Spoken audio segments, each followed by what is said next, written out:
Au petit matin, on découvre les corps de Jack et Anne Drummond, un couple d'Anglais tués par balle, et celui d'Elizabeth, leur fille, âgée de 13 ans, frappée à mort.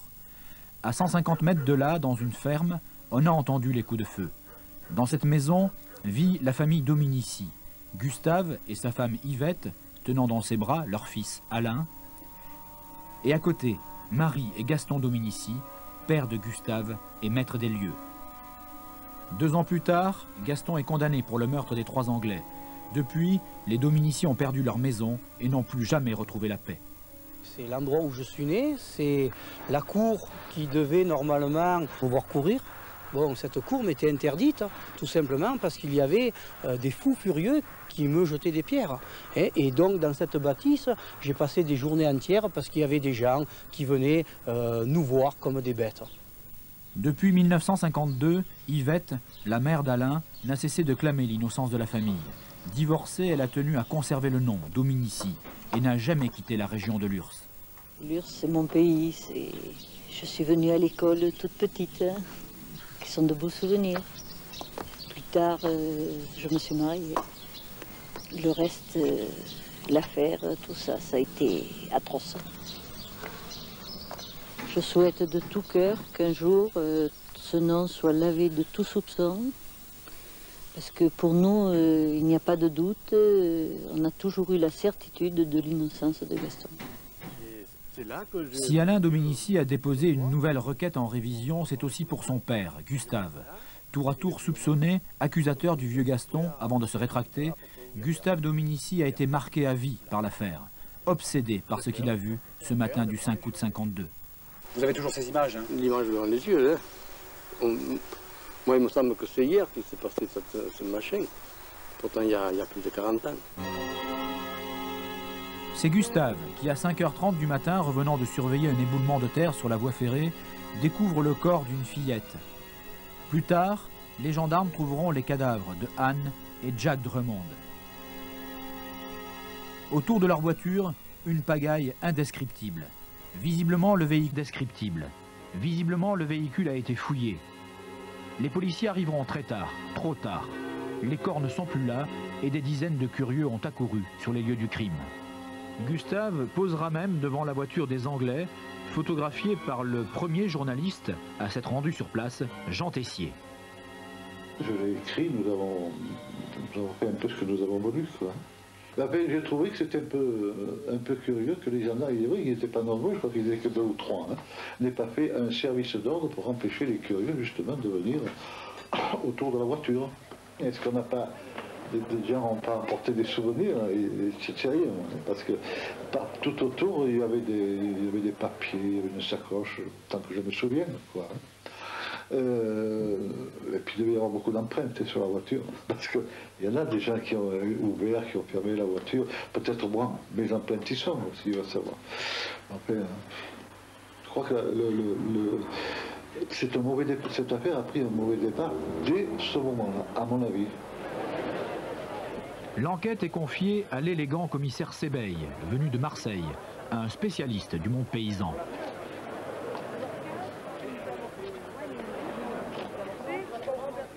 Sébeil est immédiatement pris en chasse par les journalistes, dont certains resteront 2 ans sur place. Le moindre de ses gestes est épillé, jusque dans l'hôtel qu'il occupe, à quelques kilomètres de Lurs. Quand les journalistes l'assaillaient, il gardait d'abord son calme, et puis il essayait d'en dire le moins possible, quoi. Et les journalistes, bon, ben écoutez, nous, ils prenaient le téléphone, ils me disaient, madame, vous savez quelque chose aujourd'hui? Je disais, mais non, qu'est-ce que vous voulez que je sache? Hein? Non, je sais rien. Et après, ils prenaient le téléphone dans mon bureau, et je les entendais qui pondaient un article au téléphone. Je dis, mais quand même, vous n'avez pas honte? Et puis ils me disaient, mais il faut bien qu'on vende nos salades. À la lecture des articles écrits à l'époque, on s'aperçoit qu'un fait, un seul, va orienter toute l'enquête. C'est la découverte, dans les eaux de la Durance, à proximité du lieu du crime, d'une arme de guerre américaine réparée de façon sommaire, comme bricolée par un paysan.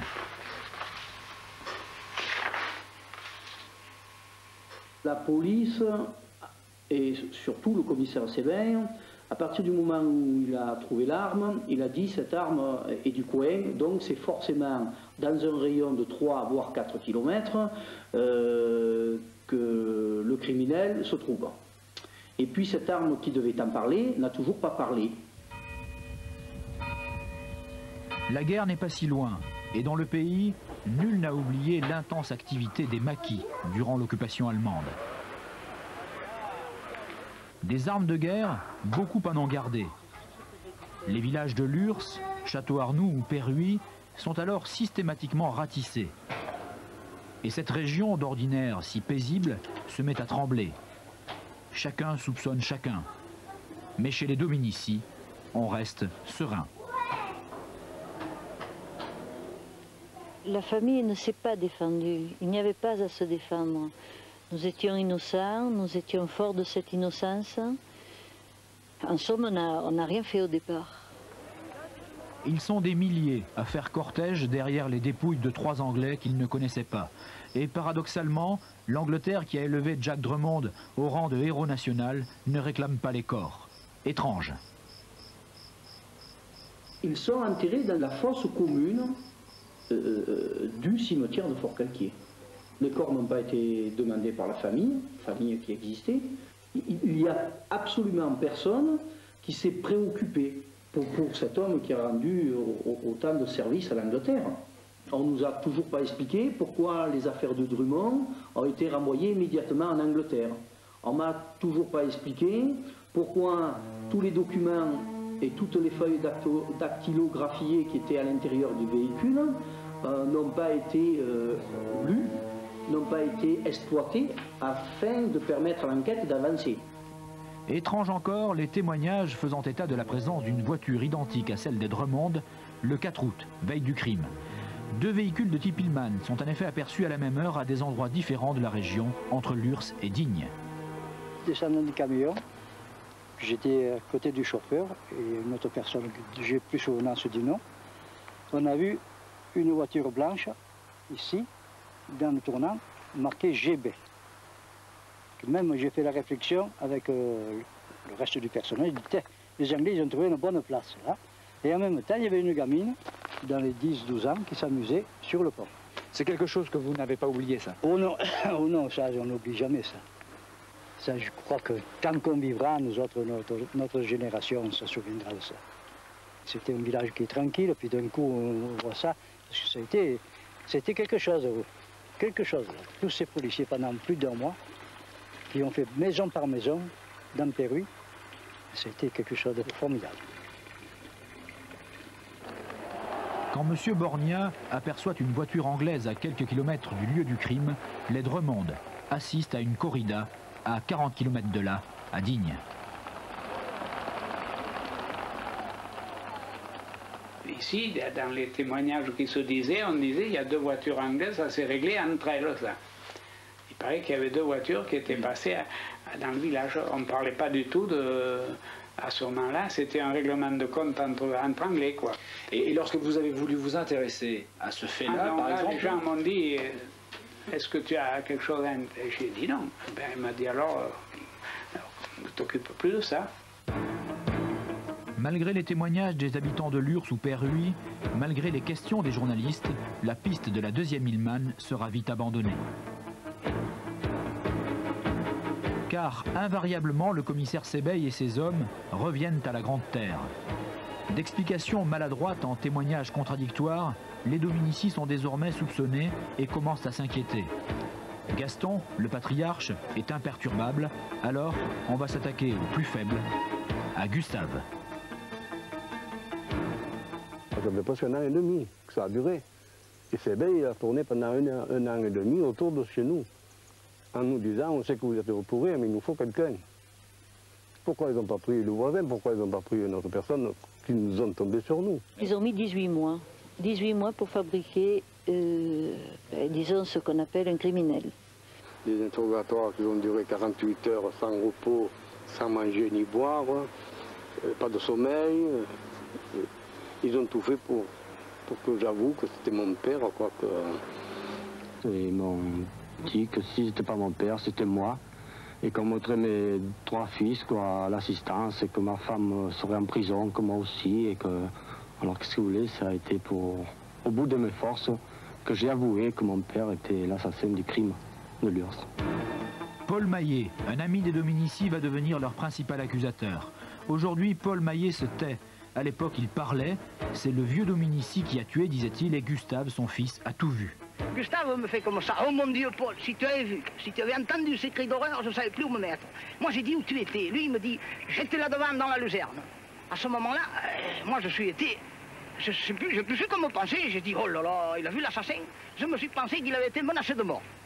Si les Dominici ont quelque chose à me dire, ils peuvent m'arrêter n'importe où. Et même, je me demande, puisque réellement, s'ils ont à dire non, qu'ils ne m'aient jamais arrêté. Me parler en face, quand ils n'ont rien à me reprocher. Monsieur Maillet, c'est où, s'il vous plaît? Je sais pas. Moi, je n'ai pas compris. Il faut que je comprenne, il faut que je sache. Parce que vous savez, porter en soi un nom comme Dominici, bon, c'est quand même dur. Et puis, avoir quand même un père et un oncle qui accusent son père, c'est également très lourd. Je regrette, je n'ai plus rien à dire. Voilà. J'ai rien à vous dire. Voilà. Gustave accuse son père. Clovis, l'autre fils Dominici, fera de même. Les femmes ont beau jurer sur la tête de leurs enfants que la famille n'y est pour rien, les policiers ne lâcheront plus leur proie. Ils les ont répétés X fois. De toute façon, il nous en faut un. L'un ou l'autre, il nous en faut un. Abasourdi par les accusations de ses fils, Gaston Dominici fait des aveux. Il voulait voir la femme anglaise se déshabiller. Surpris par le mari de Jacques Dremond, il a dû tirer et tuer tout le monde. Le mobile est invraisemblable. Gaston Dominici se rétracte, un de ses fils Gustave également, mais il est trop tard. Comment concevoir que le commissaire s'éveille puisse dire « je préfère de mauvais aveux que pas d'aveux du tout ». Comment concevoir que le procureur de la République dise « on a les aveux de Gaston Dominici, mais ils sont complètement aberrants, il faut qu'on les revoie ». Mais malgré tout, on va se contenter de ce mobile-là. Ah oui, oui, bien sûr, un point. Voici l'assassin. Gaston Dominici, le grand-père, a avoué son crime. La veille encore, malgré les dénégations forcenées des femmes de la famille qui injuriaient les enquêteurs, sa culpabilité ne faisait plus de doute. Depuis novembre 1954, ce palais de justice de Digne, où a été jugé Gaston Dominici, n'a guère changé. Comme si l'ombre du vieux berger se promenait encore dans une salle des assises, intacte.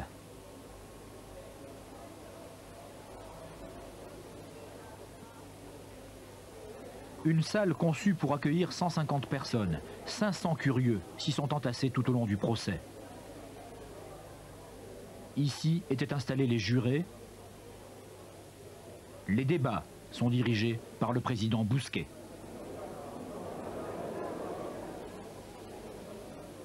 Ça a passionné tout un peuple. Tout le peuple français et pratiquement le monde entier. Il y a eu des articles faits dans toutes les langues, pratiquement. Et cette passion a été pour la première fois médiatisée. Tous les journalistes ont pris des photos pendant le procès. Lorsque l'avocat Rosan fait sa plaidoirie, on installe à l'extérieur du palais de justice des haut-parleurs pour diffuser cette plaidoirie.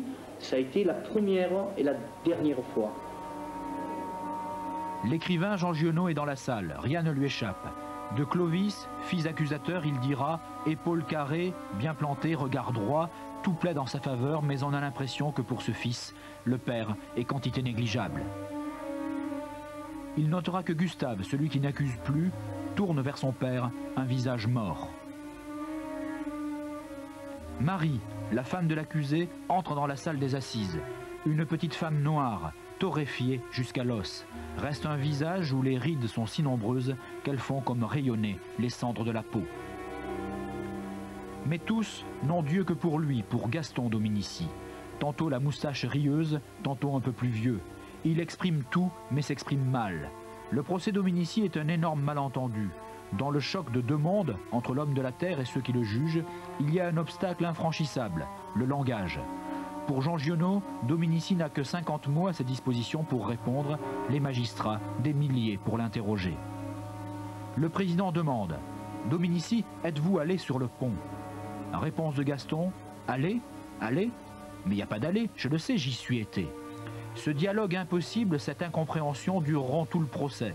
La salle va rire et les journalistes écrire que Gaston est décidément un grand comédien.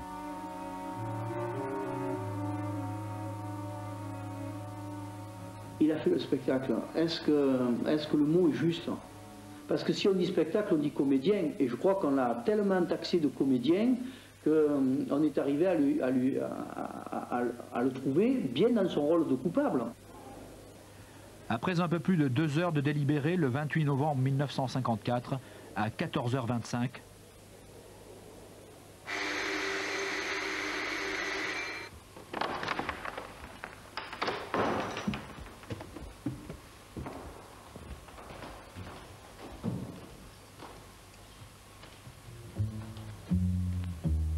Gaston Dominici est condamné à mort. Gracié, sa peine commuée, Gaston Dominici passera 6 ans en prison. Au Baumette, au fond d'un de ces puits de ciment dont les parois éclatent au soleil du midi, un vieil homme de 85 ans lui aussi aimerait que tout recommence comme avant. Mais il ne le peut pas, et serait-ce juste? Mais est-ce juste aussi qu'un vieillard attende la mort dans une prison? Du haut du chemin de ronde en ciment où l'on surveille sa promenade, j'ai vu Gaston Dominici avant de lui parler. Depuis 6 ans, il porte, m'a-t-on dit, le même pantalon de velours côtelé qu'il avait le jour de sa condamnation à mort. Sa canne, c'est celle qu'il avait dans les sentiers de Lurs quand au lever du soleil il conduisait son troupeau de chèvres dans les collines. Et sans doute s'appuyait-il aussi sur elle, le matin où peut-être sans les voir, mais peut-être en sachant qu'ils étaient là, il est passé près du corps des Drummond.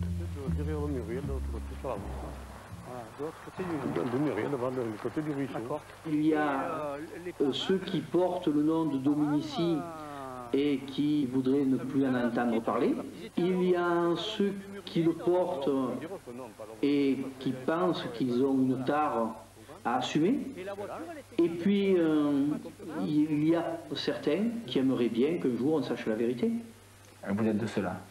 Je suis.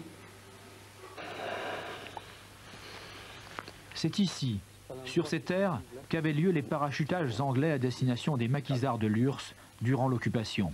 Et de toute manière, dans ce maquis... Jack Drummond serait monté à Ganagobi. S'intéressait-il encore au maquis 7 ans après la fin de la guerre? Impossible de le confirmer. Jamais expliqué. J'aimais bien Ida. C'est une référence parce qu'elle a toujours été vraiment très proche de nous. Oui, mais je ne peux pas créer quelque chose qui... Pour les Dominici, le monastère de Ganagobi restera simplement un lieu de pèlerinage. Ces terres, dures et sèches, couleur thym et chardon, trop près du soleil, Gaston Dominici les a travaillées longtemps avant de s'installer à la Grande Terre. Car Gaston était avant tout un paysan des bords de Durance. Seules ces chèvres importaient vraiment à ses yeux. Quand son fils Gustave a dû vendre la ferme, oubliant que ce fils l'avait un jour accusé, Gaston avait dit « Je lui en veux d'avoir fait ça ». Ça aurait fait plaisir de continuer à travailler la terre de mon père parce qu'il avait transpiré, il avait... C'est-à-dire que c'était familial, quoi. Ça aurait fait plaisir de continuer. Mais avec ça, on n'a pas pu parce qu'ils nous ont ruinés, quoi. Ils nous ont ruinés en vendant, ils nous ont ruinés moralement et tout parce que c'est vraiment dur de supporter ce qu'on a supporté. Dur. Dans la ferme des Dominici, on n'est pas différent des autres paysans basalpins. Giono les connaît bien, qui écrit « À la Grande Terre, on n'échange pas une idée, on la garde. La solitude est parfaite. Seule, la semence passe du père à la mère, le reste est silence. » Aujourd'hui, à la lecture du dossier, on s'aperçoit que les policiers de l'époque n'avaient pas compris. Voilà une lettre de Lorca, tiens, voilà. Là, on a une déposition intéressante, c'est la déposition d'un gendarme. On tue judiciairement un homme qui représente l'incarnation d'une époque qui finit. L'époque des bergers, l'époque des des hommes qui se bleuissent les mains à travailler la terre, qui se lèvent tôt, qui boivent le vin qu'ils fabriquent, qui n'ont qu'un seul amour, la solitude et la terre. L'image du paysan basalpin, elle a été ternie à travers ça, quoi. À croire que chez nous, eh ben, il n'y a que des bandits, il n'y a que des tueurs, Et non, ça non, non. Je trouve qu'il faudrait arriver à changer cette image. Mais qui a souffert plus que les Dominici? Dès le début de l'affaire, la Grande Terre est transformée en haut lieu touristique.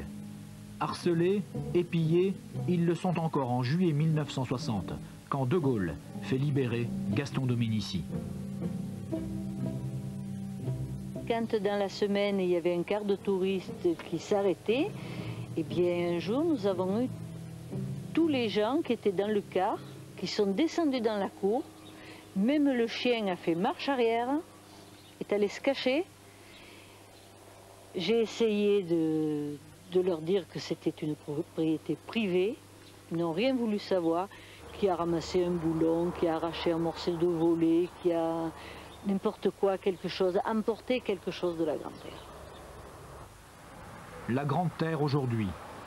Une auberge coincée entre la Nationale 96 et l'autoroute. Débaptisée, mais toujours célèbre comme s'il s'agissait d'un monument provençal. Plus haut, dominant le pays, Lurs est un village superbe. Lurs fut une principauté au Moyen-Âge et en a gardé la majesté. Mais lorsqu'Yvette monte dans le village de son enfance pour y rencontrer ses amis, son passé et son nom la rattrapent immanquablement. La chasse aux Dominici continue encore aujourd'hui. Oui, il y a 2 ans, il y a eu, au syndicat d'initiative, il y a eu un monsieur qui est venu, un touriste qui est venu demander un certain renseignement sur Lurs. Et puis il a eu le culot de dire, vous avez de la chance qu'il y a eu ce crime ici dans votre pays, au moins ça vous a attiré du monde et ça a fait connaître le pays, alors là je ne sais pas ce que je lui aurais fait. Et puis tout le temps il y a des gens qui viennent demander où se trouve la Grande Terre, des renseignements et tout, on leur dit mais ne venez pas à Lurs pour ça, il y a autre chose à voir. Vous auriez pu fuir et pourtant vous êtes resté.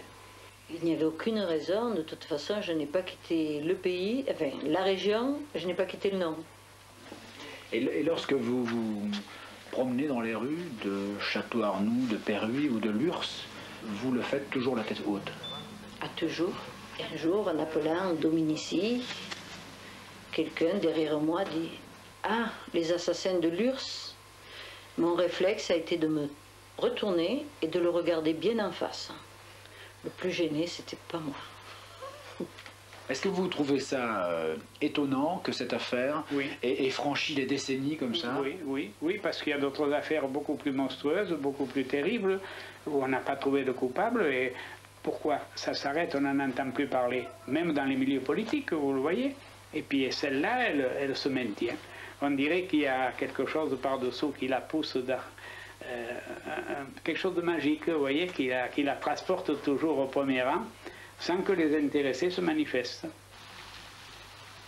Si le nom est parfois lourd à porter, si 40 années n'ont rien effacé, les Dominici sont sortis vainqueurs d'un premier combat, ils sont respectables et respectés. Pour Alain Dominici, ce n'est pas suffisant. La réhabilitation de son grand-père sera la sienne et peut-être celle de ses enfants. C'est dans un dossier poussiéreux qu'il fonde aujourd'hui tous ses espoirs.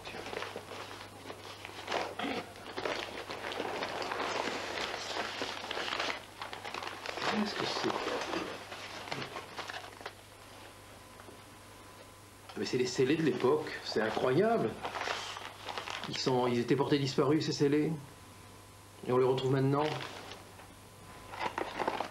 Ces pièces, témoins d'une des plus grandes affaires criminelles du siècle, auraient dû être expertisées, elles ne l'ont jamais été. Une culotte d'enfant, de marque anglaise, tachée de sang, découverte à 1 kilomètre du lieu du crime, dans la gare de Lurs. Des douilles de calibres différents, alors qu'une seule arme a été retrouvée à l'époque. Des vestiges miraculeusement conservés. Et merci soit rendu aux archivistes. C'est qu'on découvre aujourd'hui ces pièces à conviction qui normalement auraient dû disparaître, être réduites en poussière.